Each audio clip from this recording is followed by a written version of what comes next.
Have you ever felt like someone was watching you? That sudden prickle of your hairs standing on the back of your neck, the subtle and involuntary straightening of your spine as you instinctually try to appear larger. That primal feeling helped keep our ancestors safe from predators who hunted them, but now in modern times is usually dismissed. And if we do spend a moment entertaining it, a question of our sanity usually follows. With the technology we have now, you won't even get the feeling until a small clue leads you to the conclusion someone might be watching you. What's more frightening to consider is they may be closer to you than you think. I had originally started this video with one experience, but sadly, with how cheap and accessible they are becoming, the use of hidden cameras may be more common than we think.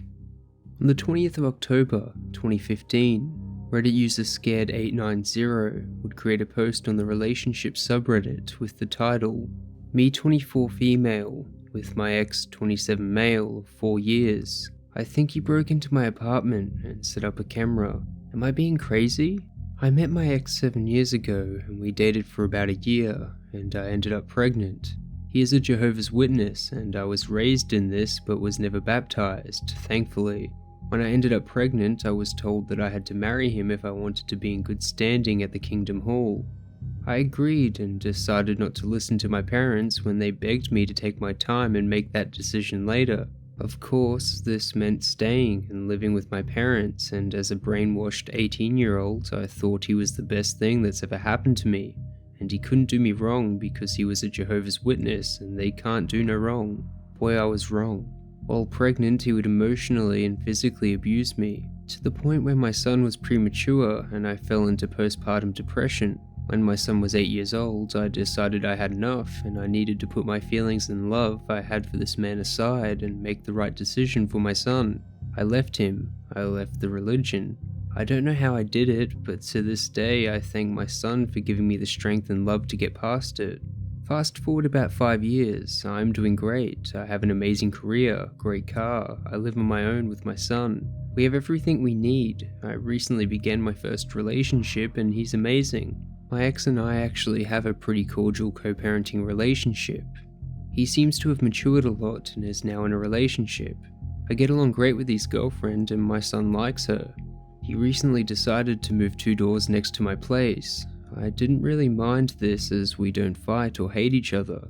I actually saw this as a good thing since he'll be closer to our son and can be more involved in school. Last week I walk into my apartment and someone had broken in, but they didn't take anything at all. Few things were moved around, seemed like they were looking for something and gave up. The first thing that popped in my head was my son's father. I've been living here for years and never had any issues. I actually live in front of the police station, so unless you go in through the back, they would see everything. I filed a police report and left it at that. Now this is where it gets weird, and my suspicion is proving itself to be right. I dropped off my son at his house 3 days ago, and he mentioned how I shouldn't allow our son to have certain toys because they are violent action figures, Power Rangers. There is no way he would know this. Since he is a Jehovah's Witness, I don't like disrespecting his beliefs, so I make sure that my son does not bring those toys to his house. When I asked how he knew about it, he turned pale. He didn't know what to say, and finally said that my son mentioned it. Okay, so maybe my son could have told him, but maybe he didn't. To add to my suspicion, 2 days ago I dropped my son off in the AM, and he slipped, and he told me that I need to shower my son every day because last night I didn't. There is no way my son could have told him. He didn't speak to him, and it was literally the morning after. Also, I shower my son every day, but he had swim class and we got home late, so I figured he was okay to skip.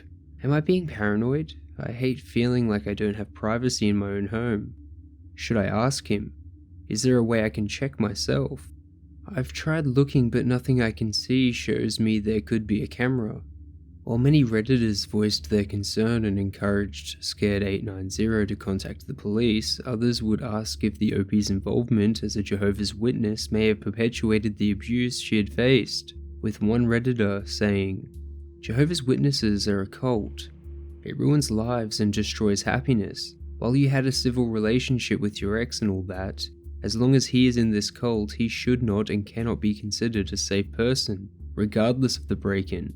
Even with a civil relationship, it should have rung alarm bells to you that he moved in so close. Not because you should assume someone has malicious intents all the time, but because living so close to an ex really blurs the boundaries of your already complicated relationship because there is a child involved. When your son is with you, he deserves to be with you, and without the other parent intervening. When your boyfriend comes over, when you leave the house, you should be able to live your own life without your ex living 200 feet away from you, capable of knowing your business if you wanted to. Just because someone is acting nice doesn't mean they should be fully trusted. So basically, I am deeply concerned that you didn't think it was inappropriate that your ex lived so close, even with a good co-parenting relationship. It's not normal. The religion he is in and exposing your son to is not normal. How is custody arranged in your relationship? Do you have courts mediating?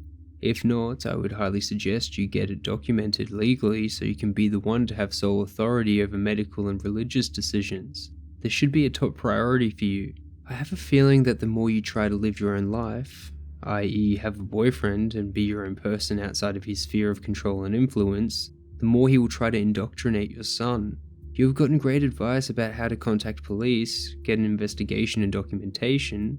However, I'm not confident they will prioritize your issue or be able to do anything without proof.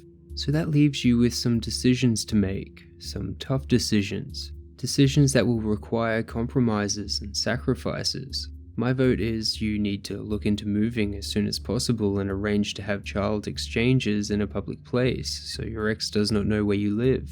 In my opinion, this should be a standard procedure for anyone getting out of an abusive relationship, regardless of how nice they are to you afterwards. This is a basic self-preservation and basic boundary enforcement with a sociopath who is dangerous. He has no problem endangering a pregnant woman's health and safety and that of his unborn child. You could have miscarried. Is any of this abuse documented? I'm going to go out on a limb here and say no. I'm frankly shocked that you would allow your son to be alone with someone who beat you while you were pregnant. I understand that being in an abusive relationship is very confusing and complicated, but you have a responsibility to your child to make sound decisions about boundaries and safety. If you don't feel you understand normal definitions of boundaries with others, it is your responsibility to get counseling and find out. Have you ever seen a therapist about your abuse? Domestic violence shelters offer free or cheap counseling, and I would highly recommend you go talk to someone. Tell them about your suspicions with your ex, and they can help you with getting legal advice about custody from a lawyer and filing police reports about the suspected monitoring. You need to start documenting and involving as many other entities in this as possible. A domestic violence shelter is a wonderful place with lots of affordable resources. They may even be able to help you figure out how to move. Bottom line, you need to get away from this guy. Even without the suspicions of monitoring, I would be giving you the same advice. He is your ex, he is violent, he is part of a cult that ruins lives. He is not a safe or good person and needs to be treated as such, even if to his face you continue a civil relationship. This is your job as a parent. The OP would reply, saying, I did not know he was moving in 2 doors down. He told me when he signed the lease, and at that point I tried to look at the bright side of things. I now see that there is no bright side in this situation. I hate the feeling of walking out my door and knowing he can see what time I am home and what time I get back by just seeing if my car is in my driveway. I agree that the religion he is teaching my son is not good in any way, but there's not much the law will do besides give me full rights to his medical decisions, which I have. When he is with his dad, he goes to his church, but when he is with me, he knows we don't do any of that stuff. Once my son is at a certain age, he will be able to make the right decision, and I will always steer him the right way. Make him ask questions and do his research first, then come to a conclusion. We have shared custody, but I make the decisions on medical. I tried taking custody, but unfortunately I lost the case. The abuse is documented. I lifted the restraining order after 2 years that we divorced. We would do pick up and drop off at the police station, and after 2 years I had to take the next step in trusting that the past was just that. I did not want my son asking me why he gets dropped off at a police station parking lot. I did see a therapist, mostly for the way that the religion had a hold of me. I also was suffering from postpartum depression, so a whole lot of things were discussed. I don't think I was ever able to recover. It was so bad that my mind psychologically blocked my memories of those years, which is something my therapist warned me about. Although it's good that I don't recall certain things, it also makes me vulnerable, just like it did in this situation. Certain things definitely trigger it, like certain songs or going back to that town. I should also mention that my son's father was diagnosed with bipolar. I would not be shocked if I have a camera in my apartment. I'm gathering all the advice on this thread and will have to tactfully make a plan that I can look for it without seeming like I am. Another Redditor would recommend the OP by a hidden camera detector to see if the house truly had been bugged. And 8 days later, on the 28th of October, Scared890 would post an update thread on what they had found. First and foremost, thank you for all your suggestions and messages on what steps I should take. So much has happened these past 7 days and my life has just been turned upside down completely. I will try to explain without making it too long. I will start by last week, Wednesday. After reading all the comments, I decided to purchase a spy finder off Amazon. I figured it would put my mind at ease and I can finally feel comfortable in my own home. I paid for 2-day delivery and planned out what I would do so that I can use this without being obvious. Since I knew that the only way I could do this was by having my son's father in front of me, I decided to tell him I needed to speak with him regarding a new schedule I would like to follow. Friday, we decided to meet up for ice cream with our son. I gave my boyfriend a spare key so we can go in and see if the spy detector worked. I want to say that our meeting lasted about 40 minutes until I finally got the okay from my boyfriend and I wrapped up the conversation. When I got into my car, I called my boyfriend and he told me that I needed to drop my son off at my mum's and head over to my place. I did exactly as he said.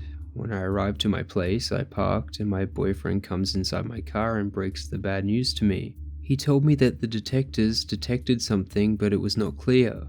It kept showing red in my son's room, around the doorknob, but it also showed red on one side of a wall that didn't have anything hanging near it.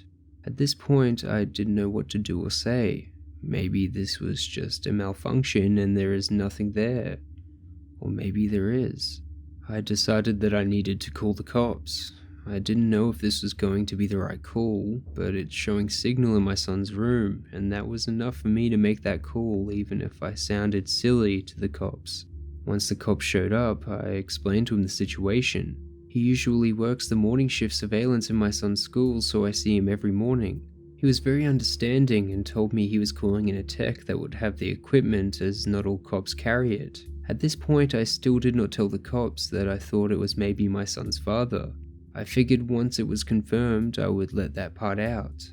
10 minutes later, my son's dad walks up my driveway and asks if I'm okay. I say yes, and that's when the cop walks up.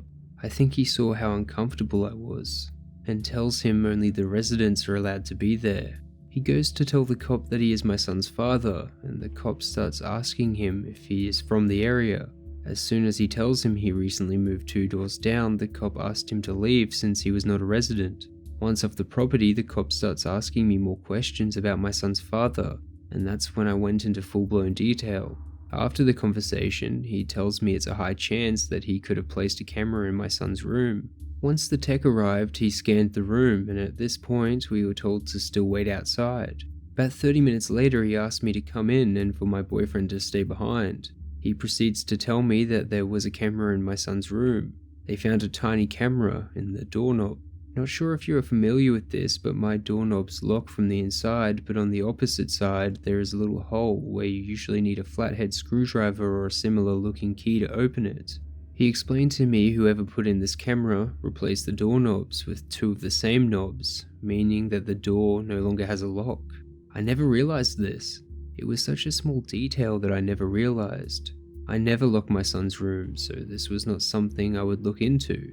I broke down. I didn't know what to say or what to think. He told me it was linking through Bluetooth and Wi-Fi.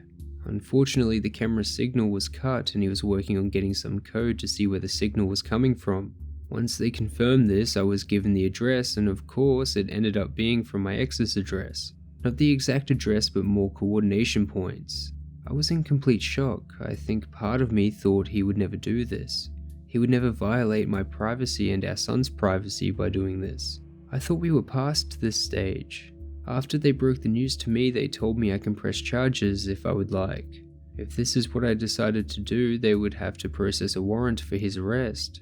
It was the hardest decision I had to make, but I told them yes. They explained to me that the best thing for me to do was to stay at a relative's or friend's house until this was resolved, as it can be dangerous for me to be so close to him.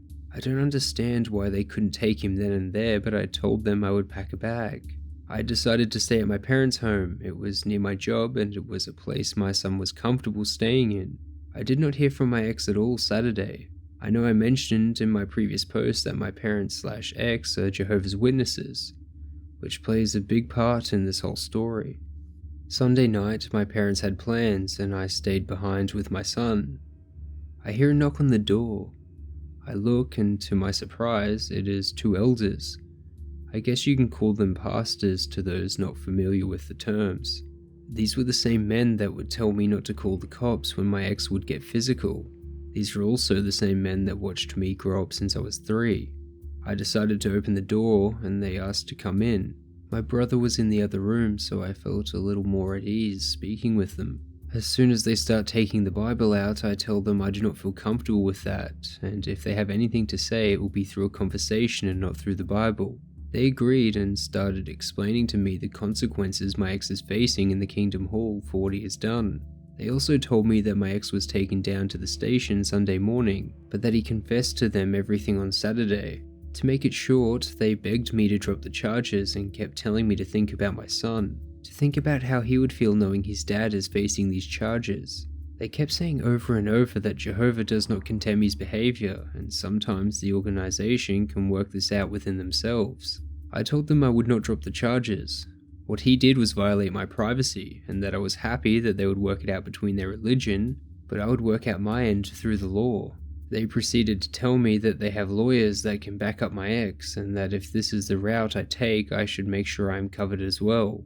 They also said the reason he put a camera is because he wants custody of my son, because it's not fair to him to not have eternal life, and my ex can save my son. Crazy, right? I don't know what he was trying to find by putting a camera in my son's room, because I have absolutely nothing to hide and my son is very well taken care of. I asked them to leave, and they did. When I told my dad about what happened and what they were saying to me, he called one of the elders and pretty much went off on him. I hope it doesn't ruin his rep, since I know this religion means the world to him, but at the same time I also hope maybe this will open his eyes. This is all such a nightmare to me. I don't know what to do.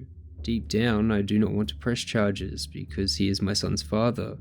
I don't want this to ruin his record or for my son to grow up and find out I placed his dad in jail over this. I also know what it's like to be brainwashed and be under mind control. The other part of me feels like he needs to learn his lesson. He needs to know that you can't simply violate someone's privacy because of your religion. I'm not sure what is or will be happening yet. Last I heard, he was out on bail and will have a court date which I'll need to appear to as well. At that time I can decide to drop the charges if I wanted to. I also received a court date from the family court and he is going for full custody. He filed about a month ago, so this is something he has been planning. I'm hoping this whole thing will work for my benefit, which is another reason why I should not drop the charges, as it will help me in family court. So for now, that's all that has happened. I don't know what steps to take from here, and I'm sort of taking it day by day. I have found a new place, and after talking to my landlord, he is letting me break the lease. I hate that I have to move. I love my apartment, and will be moving to a much smaller place for more money. I wish I didn't have to move, but there is not much else I can do. After this thread, the OP's throwaway account would go inactive, and there would be no further updates. Honestly, I can't imagine how frightening this would be. Not only did Scared 890 have to deal with her ex and the father of her child, but also an entire church. But what's even more frightening is Scared 890's experience isn't an isolated incident, and hidden cameras are much more common in relationships than you might think. While researching this video, I found another thread posted on the 24th of May 2016 by Reddit user LosingMyMind5. The thread is titled, I, 26 female, think my husband, 30 male, might be spying on me while on business trips. I can't really prove it, but certain instances have me suspicious. In it, LosingMyMind5 would say, my husband Henry and I have been married for almost 2 years, together for 5. We have a pretty normal relationship, and I've always felt that we share mutual trust in each other. We've never broken up, and I can't think of one situation where he would feel that I'm not trustworthy. I feel like I'm going crazy over this. Henry's career usually requires him to travel rarely, but this year is an exception. His company is in the middle of reorganization, and he has been traveling to do training seminars about once a month. His trips are usually Monday through to Sunday. I've confirmed these trips, and yes, these are legitimate. I'd say we've been handling it well, but the past few months, my husband's been doing weird things that cause me to believe he's spying on me, or showing controlling tendencies. The first incident was at the end of March, when my husband came home and asked how my friend was doing with the death of her dog. At first, I said she was sad but doing okay. About a minute later, I asked how he knew that, and he said social media. The only reason I asked this was because I had a phone call in the living room with my friend when the dog died. Not only that, but my friend had deactivated her page before the dog died, so it wouldn't have been on there. I'm the only mutual friend he had with her as well, so I don't think he would see anything that she was tagged in. I asked him if he was watching me, as a joke, and he said, "Seriously? Why would you think that?" I explained it, and he said no, it was on social media. I just assumed his defensiveness was because he had jet lag. The second incident was in April when I went out with my friend during the weekend. That Saturday night, I had texted him that I would let him know when I'm home, and it should be around 12:30 am. I got home earlier at about 11 p.m. and fiddled around in the kitchen for probably 20 minutes. I'll admit I forgot to text him. I got a text at about 11:20 that said, "You're home?" I told him yes, that I was straightening the kitchen and then going to bed. I asked how he knew, and he said he just figured you would be already. He told me good night and I went to bed.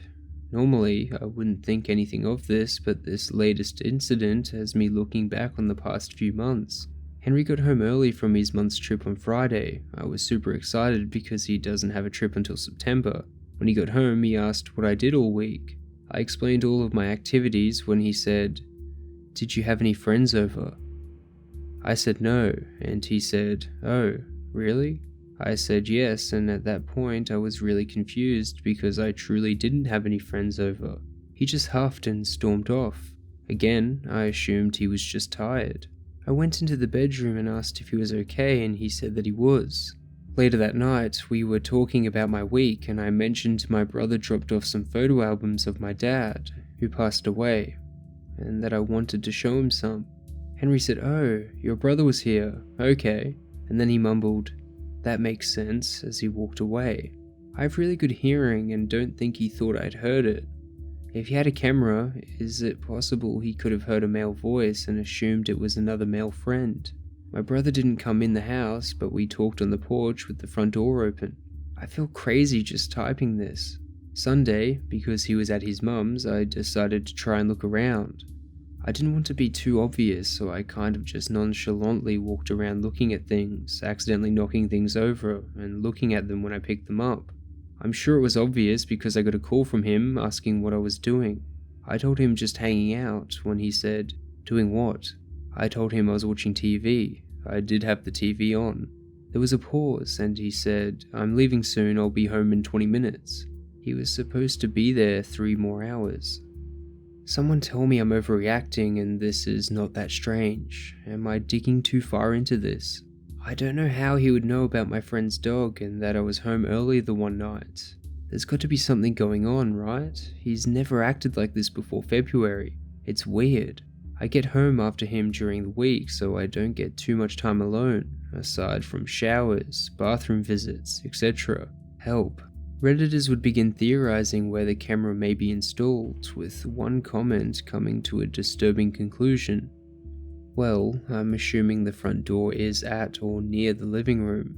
It is in most houses, and then with the time that she was in the kitchen, she'd been out and then came home after 11 p.m. I'm assuming she at least walked through the living room, or the dark house all of a sudden had lights get turned on, noises happened that carried, so it could be potentially just one room.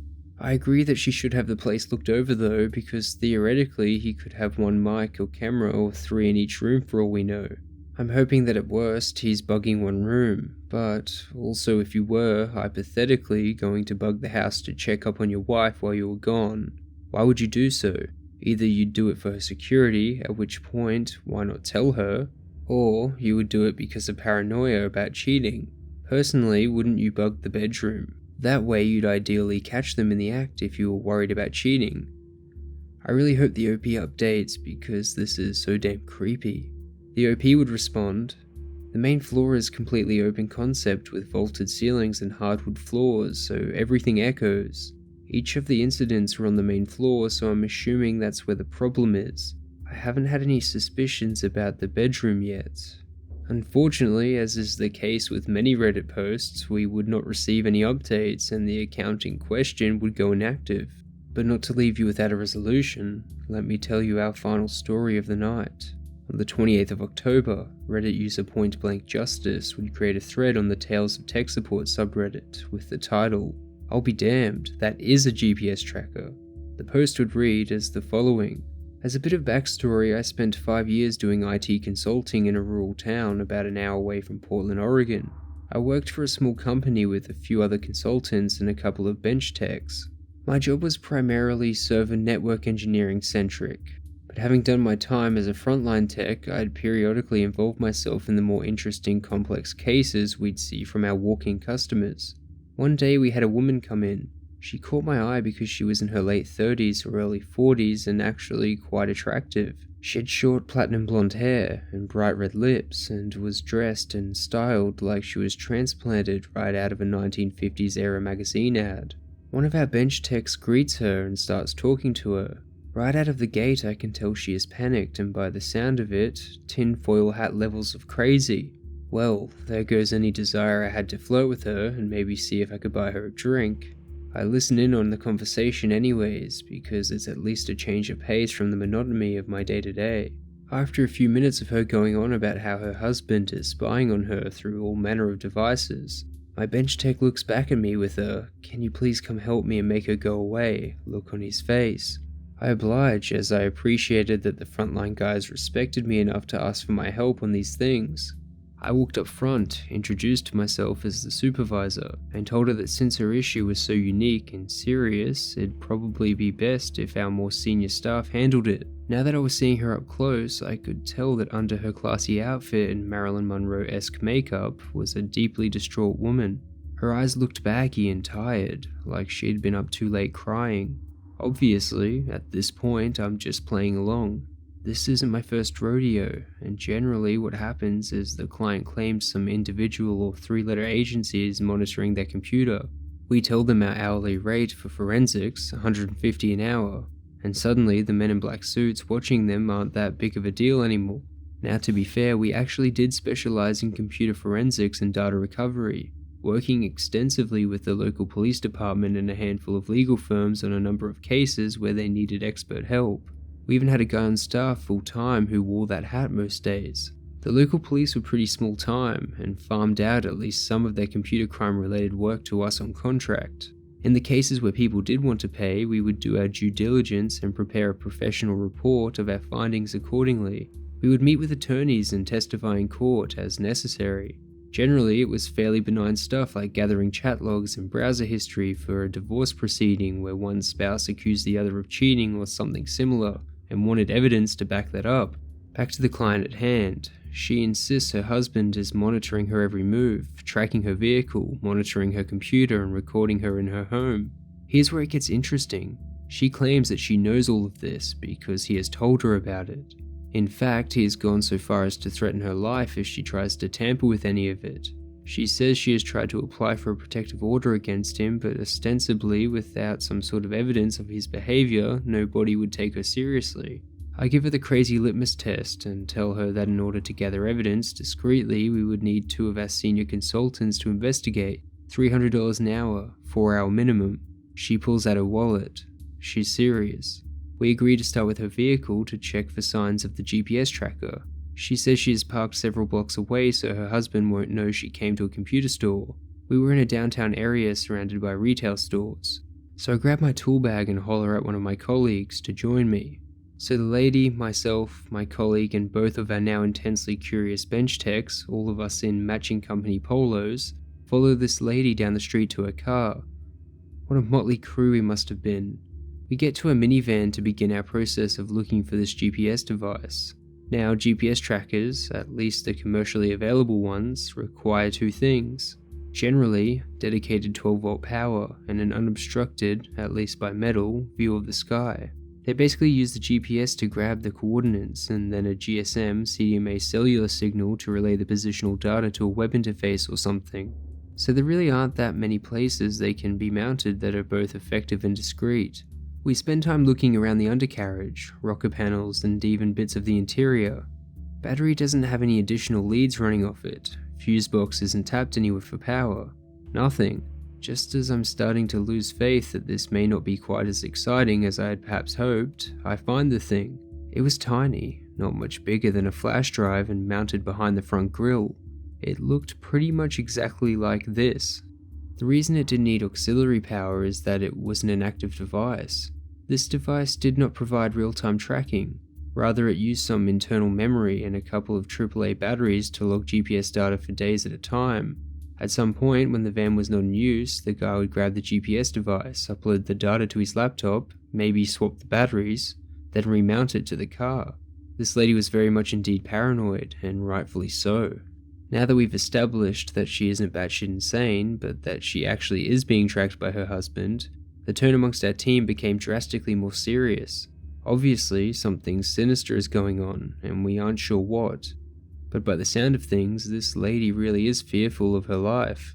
She has entrusted us to get her evidence and help her get a protective order against him, which is something I think all of us took quite seriously. We show her the tracker and she breaks down into tears because it's the first evidence she has physically seen. We take photos of it and carefully install it back where it belongs.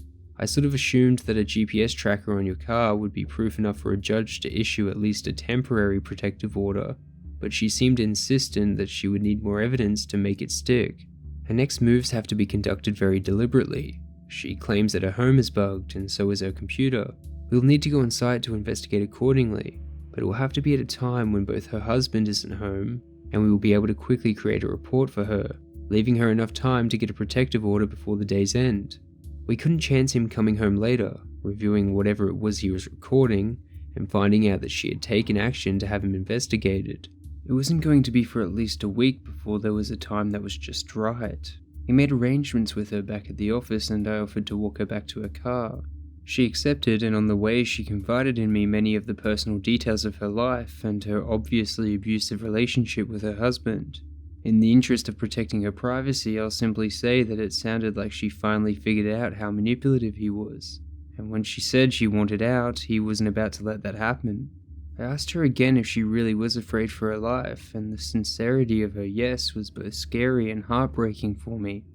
I asked her if she thought about getting a gun, and she said she had, but that he would notice the large sum of money needed to purchase one missing from their joint account.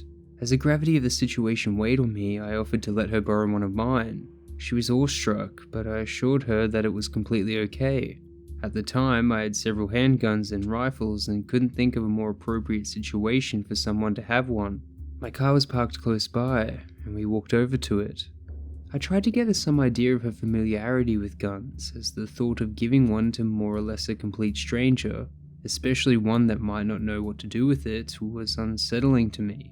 It sounded like she had at least a basic understanding of their function, had gone shooting before.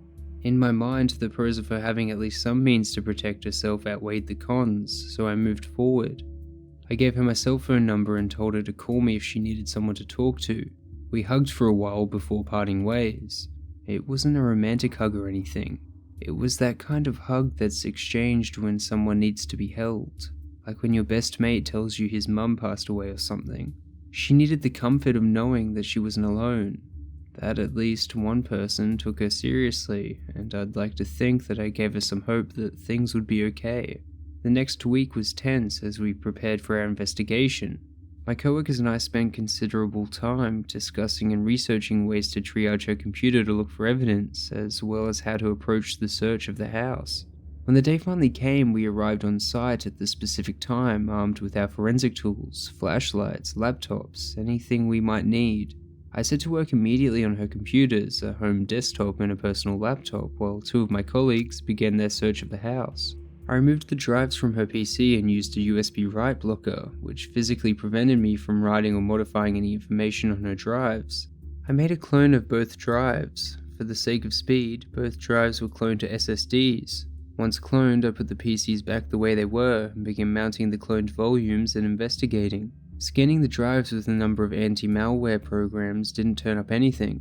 Looking through the file system, however, paying special attention to hidden files and protected system files, turned up some things that didn't look quite right. I made the call to boot up both PCs off the cloned SSDs and look at them live to see if maybe I would catch a process running or something. Nothing.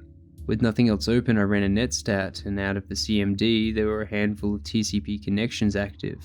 One by one, I started performing DNS lookups on the IPs. Everything was normal active connections for background processes like Skype. Then I found it, an active connection to a domain name. It was hiding in plain sight, and it was registered to SpectreSoft Corporation. Guess what they sell? Yup, surveillance software. The PC was running something called Spectre Pro, which was capable of monitoring all of the user's activities, browsing history, keylogging, even sending remote screen captures to a mobile phone or email based on target keywords. It was the full 9 yards for monitoring. I screen capped everything from my logs, shut the system down, and swapped the forensic SSDs for the original disks to put everything back the way it was. Not too long after, our other two guys found some evidence of their own. 2 separate CMOS cameras in the master bedroom, one in the closet in a shoebox, one in the smoke detector in the ceiling. Both, if I recall correctly, were simply wired to 9-volt batteries and recorded to SD cards. All things considered, they were pretty low tech. The contents of the memory cards would have had to be moved off at least once a day, and the battery probably changed at least as often. We didn't touch anything. Lots of photographs were taken. We went back to the office and compiled all the evidence into a document for her, and I passed the disk images onto our forensic guy for further evaluation. I met with the client later that day to present her the report so she could furnish it to the court. The gratitude she had for us was absolutely immeasurable. If we can take anything away from these experiences, it would be to trust your instincts and investigate your suspicions. These behaviors are domestic abuse no matter how you justify it. We can only hope that these 3 Reddit users are doing much better now.